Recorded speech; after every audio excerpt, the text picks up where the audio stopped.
Alright, so today I have World War I Oversimplified Part 1. So let's dive right into that. The world of 1914, a time of modern technology, culture, and fashion. Truly the height of civilization. Let's have a war. Everyone knew a big war was coming. France wanted some stuff back that Germany had taken from it.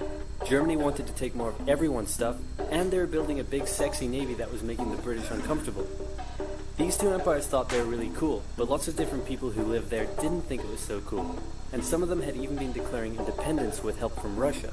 Everyone was talking about each other behind each other's backs.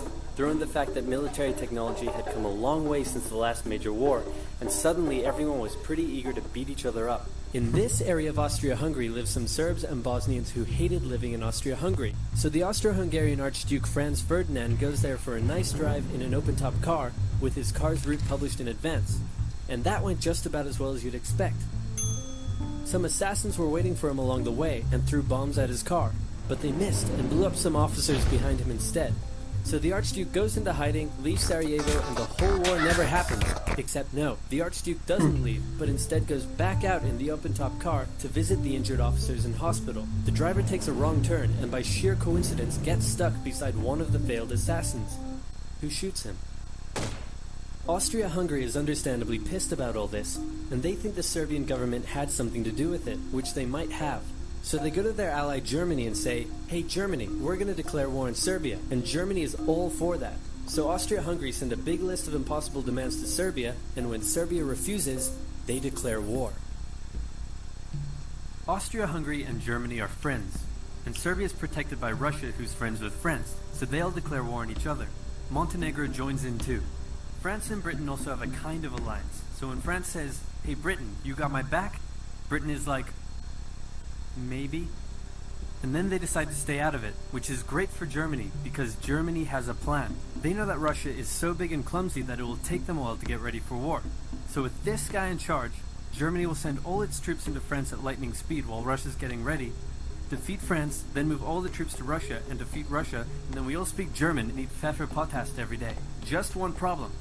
France has loads of forts and defenses along its German border, and Germany can't waste any time fighting them, so Germany decides to go around them, through Belgium.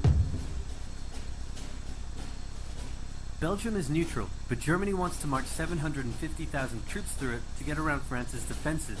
They're hoping Belgium will just kind of sit down and shut up, but they don't. They fight back, and they're pretty good too, so they slow the Germans down. What's worse is that Britain shows up, and they're pretty pissed that Germany's invading neutral countries. So now Britain declares war on Germany. So yeah, there's actually a treaty that was signed in 1837-ish, when Belgium broke off from the Netherlands, that guaranteed Belgium's independence. And that guarantee was by the British. If someone were to attack Belgium, then the British were going to step in and help Belgium. That was reaffirmed in the Franco-Prussian War when Germany and France go to war, and the British come out and be like, "Guys, don't touch Belgium or we're getting involved. We really don't want to get involved." So neither one did, and the British never got involved. World War I, the von Schlieffen plan, from day one is a bad idea. I have actually another couple of videos that the von Schlieffen plan had it worked, had the von Schlieffen actually worked. So check that out, because I get into a lot more about the von Schlieffen plan and why Belgium was a really bad idea to invade in the first place. But just very quickly, they did have that treaty. That's why they jumped into the war. Otherwise, the British were going to stay out of it. They had no intention of getting involved in this war. They may have gotten involved later on down the road once France was starting to get kicked around a lot, but they probably would not have jumped in right away. The only thing they really had to gain by it was flexing their navy against the Germans, and that wasn't a huge deal because the British could just outbuild them, and the British could just almost a Cold War scenario with an arms race between the two on ships, which the British were going to win. the Germans were making good ships, but British were making better ships, and they had a lot more of them. So yeah, so check out that video, because I definitely talk about the von Schlieffen plan and why Belgium was so important to World War One, and how in the video he even talks about it, about how if Belgium had not been invaded, had the German system had just gone through the French border, they probably would have won the war. Very, very likely would have won the war. So let's continue. Germany push on through Belgium and commit some atrocities along the way. They also wear spikes and sometimes skulls on their uniform. So if you're trying to not look like the bad guys, good job. The Allies have a propaganda extravaganza, and this starts having an influence around the world, notably in America. The US President Woodrow Wilson sees himself as a bit of a Jesus figure, and spends most of the war trying to get everyone to just hug it out. But there's also a large population of ethnic Germans living in the United States, and when the war first broke out, they were like, yay Germany! But now that they're committing atrocities in Belgium, they're less enthusiastic. Let's play Spot the French Soldier. Did you see him? Easy, right? He's wearing a bright blue uniform with red trousers.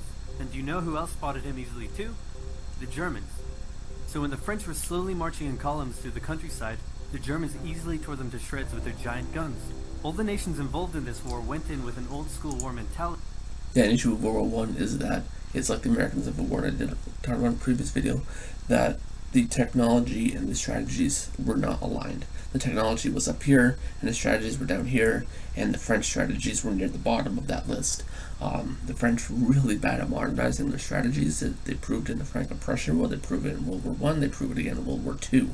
They are really bad at catching up. They actually have better technology in almost all these wars than the Germans, but they don't seem to understand simple things like not wearing bright clothing in warfare, or how to use these new technologies. They don't learn very quickly. Their military is just not very adaptable, and they usually have these generals that are very old school, and they are very resistant to change, and that had been the case for so many years, that the older generals teach younger generals, and younger generals change a few things, but not really much, because they stick to what they know, and they just keep sticking to what they know, and it just keeps losing. Obviously, they win World War One, but that was because of the help of the British. Without them, they probably would have lost the war. It's really very likely they would have lost the war. Once again, World War One was like that for everyone. Now, this is not just picking on the French. It's a little picking on the French, but it was like that for everyone, where the technology was up here and the strategies were down here. That's why World War One was such a disaster. But the French, if we start ranking the countries on their ability to use the modern technologies, France is pretty low. I mean, Russia's probably right below them, because Russia didn't have half of these modern technologies. They didn't have gas masks when the gas weapons were starting to be used. So right there, everyone else had gas masks, and they're like, yeah, we don't need them. But they never bothered to produce them, and so that worked out well. But so for this war, it's such a massive divide, and previous wars have been like that, and future wars have been like that, where the technology and the strategies are just not there. They're not aligned, and the French are just notorious for being very slow to catch up, but the Germans are well known for being very fast to catch up, and for being very adaptable. They're sort of polar opposites in that sense. So the Germans are usually looking for the newest, best thing in warfare, and the French are trying to stick to a tried and true defensive method, whereas the Germans tend to be very aggressive. So they're usually polar opposites, and that has never worked for France, ever. The only time France was effective in war was when Napoleon decided to be aggressive and basically fight the way the Germans would come to fight later, where they are using the best technologies, new strategies, and are being very aggressive. But pretty much from past Napoleon, they can't win a war to save their lives. I mean, everyone is just ahead of them, and it's pretty sad. But yeah, I mean, like I said, it's the case for everybody. I'm not trying to pick on France too hard here, but France really, was not caught up, and it was a problem. It was a big problem for France. They would have lost the war had the British not showed up. They do change throughout the war and they catch up, but not as quickly and not as well. So keep that in consideration when looking at World War One. Just the disconnect between technology and strategy, and how certain countries were more disconnected than others. And all of them had to update their uniforms and tactics a lot during the Great War. Because this war was going to be like nothing anyone had ever seen before. Russia's ready for war, and way earlier than expected. Hey, Austria-Hungary, can you get on top of that? Yeah, actually, the Russians were the first one to mobilize for war in this scenario. Before anyone else had been mobilized, and before the lists of demands were even sent to Serbia, the Russians were already mobilizing the military for war. I mean, it took Russia a lot to get ready for war because they're a very big country with a very poorly trained and poorly equipped military, but they were mobilizing for war early on, and so they ended up being mobilized before Germany thought they would be, because they knew they were going to be slow to mobilize. But the Russians also knew they were going to be slow to mobilize, so they started early as a just in case, which worked out because the war did happen.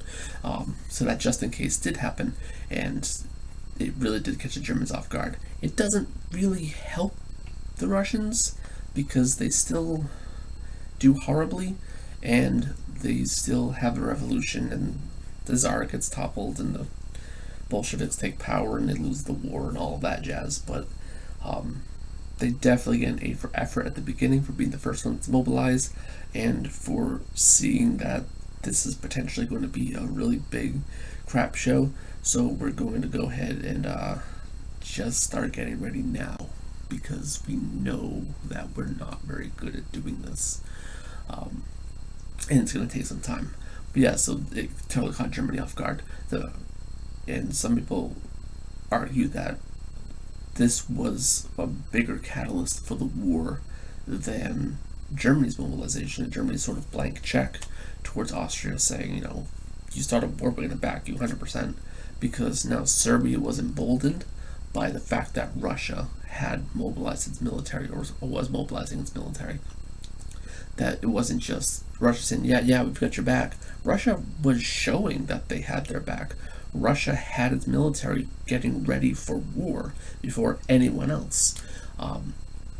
Before the Austrians even started making lists of demands, before anyone was really even thinking that this was going to be a war. The Russians already thought it was. So it really, some people argue that it emboldened the Serbians more to stand up to the Austro-Hungarians, and may have led to the war happening. But honestly, I think that everyone involved, aside from Britain really, is to blame for the war. I mean, if we're going to blame France, Russia, Germany, Austria, Serbia, they're all to blame. The British kind of get pulled into the war because of Belgium. The Ottomans end up joining the war later, but those handful of countries that were there from day one, they're all kind of to blame for things, for escalating the situation. Nobody takes a chance to de-escalate the situation. They're all sort of ready to flex their muscles and beat the enemy because everybody wants a piece of everyone else's territory. Italy kind of sits there to see who's going to win, even though they're technically allied with Germany, so because they want part of France and they want part of Austria. So if the Austrians are winning, then they're going to side with them and take a piece of France. If the French are winning, they're going to side with them and take a piece of Austria. So Italy just kind of sits back and waits to see who's going to win. But yeah, back to the point though, the Russians were the first ones to mobilize, and a lot of people do think that was an early catalyst. I tend to disagree. I think that it may have emboldened the Serbians, yes, but I think the war was inevitable at this point. As soon as Franz Ferdinand was shot, the war was inevitable. And really, taking even that out of account, a war was coming. Maybe not this war, but a war was coming, because Europe, like I said, everybody wanted a piece of everyone else's territory. A lot of empires like Austria-Hungary and the Ottomans were not doing so great, And a big win in the war would be very helpful to them. It would be very morale boosting. It would help their economies. It would help their industries. It would help them politically. It would allow them to sort of flex themselves over other countries and would remove potential rivals. So a lot of empires were sort of crumbling and needed to reinforce themselves. That includes the French and, to a lesser degree, the British. The British Empire wasn't really ever threatened, but they certainly felt that other countries may be starting to catch up with them, even like that were non-traditional colonial powers like Germany, and they were a little wary of having someone like the Germans, who were already a massive land power in Europe, start becoming a colonial power or a naval power. And of course, the French just wanted Alsace-Lorraine. The Germans took it from them in the Franco-Prussian War. They take it back from the Germans in World War One, and then the Germans go take it back from them during World War Two. But then the Germans lose World War Two, and still the French take it back. It's a sliver of territory that everybody seems to want. It's the same with pieces of the Austrian-Italian border, like I said, and the Italian French border was another one where this little piece of territory that everybody seems to want for whatever reason. But yeah, I think the war was going to happen anyways. Franz Ferdinand being shot, which is the catalyst, and Serbia being emboldened by the Russians, bigger catalyst. But I think it was inevitable. Everybody was ready for a fight. Everybody was building militaries. Everybody wanted expansion, and they wanted expansion in Europe, which hadn't happened in about a century. So, Germany had unified and taken a little bit of stuff from France, but not a lot of people had actually really expanded too far. Maybe the Austrians, but no one had really expanded greatly, I think. And you just had these two sides of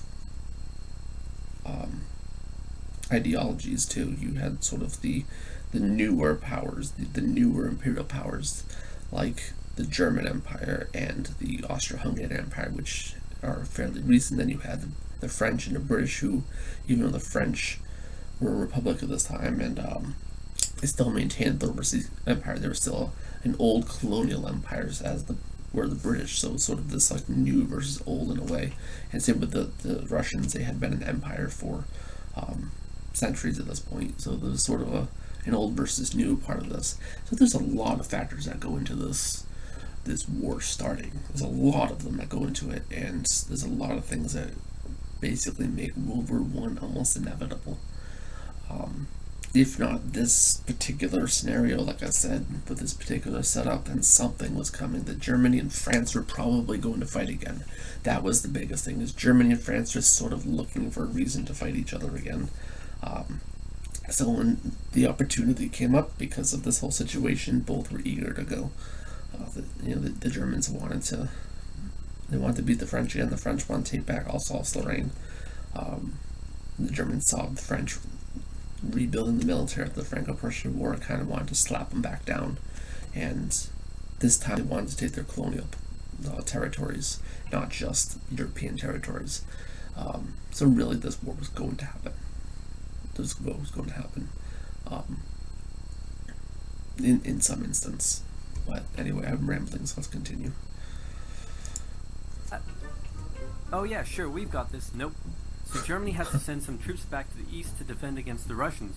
The chief of staff of the Austro-Hungarian army is this guy, and although he is handsome, he turns out not to be the best military strategist. Austria-Hungary constantly ignores Germany's advice, and then comes running back to Germany whenever they get in trouble. Austria-Hungary even gets its ass kicked. Germany is not good at making friends. Just gonna throw those out there. Germany's not good at picking allies. World War I, Austria-Hungary, they go after Russia, and they just sort of ignore German advice and German strategy and start doing their own thing and not working in cohesion with their ally. And then when things go wrong for them, they go, Germany, help us. And then World War II happens. You don't have Austria-Hungary. You have Italy, who's like, you know what, I'm going to go and invade Albania and Greece and these countries. And then, oh no, Greece is repelling me and the British helping them. Germany, come help. And Germany's like, why didn't you just wait until I was ready to take Greece and then we could take it together? Mussolini's like, but I want it now anyway.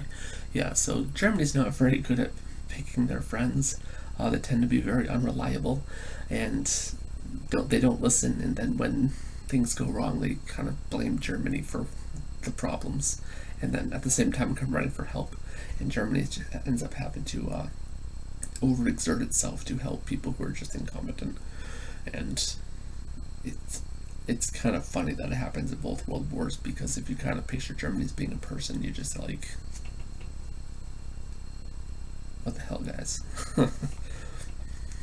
Come on. Anyway.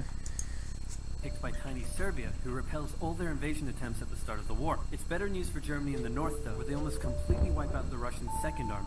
Back on the Western Front, the Germans continue advancing and are in sight of Paris. At this point, anyone would be forgiven for thinking the Germans were going to get that quick victory after all. But then things start to go wrong. The French commander-in-chief knew something had to be done, and he ordered his armies to stop retreating. In the resulting battle, a gap opened up in the German lines. If a gap opens up, the enemy can use it to flank you from the side and behind, so the German armies have to retreat. The Allies launch a counterattack, so the Germans dig into defensive positions. The Allies do the same. Then both sides move north, trying to outflank each other along the way. When they reach the sea, they're in a stalemate with trench systems running the whole way from the coast to Switzerland, the beginning of trench warfare on the Western Front. Here's how trench warfare works.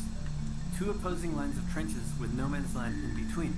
One side would pummel the other with hundreds of thousands of artillery shells, sometimes for days at a time. This had a huge psychological effect on the soldiers, leaving many shell-shocked. Then, the attacking troops would leave their trenches and rush across no man's land, a muddy wet mass of shell craters and barbed wire. The defending trench would unleash machine gun fire on the attackers, inflicting thousands of casualties. The attackers would send wave after wave until either they gave up or the opposing trench was finally overrun. There would be months of fighting and the deaths of thousands in order to gain a few meters or kilometers of land. Living in the trenches was hard work too. Corpses, mud that could swallow you whole, pools of poisonous water, rats, disease, the smell. It's insane that millions of soldiers put up with these conditions, and commanders ordered them to do so for years.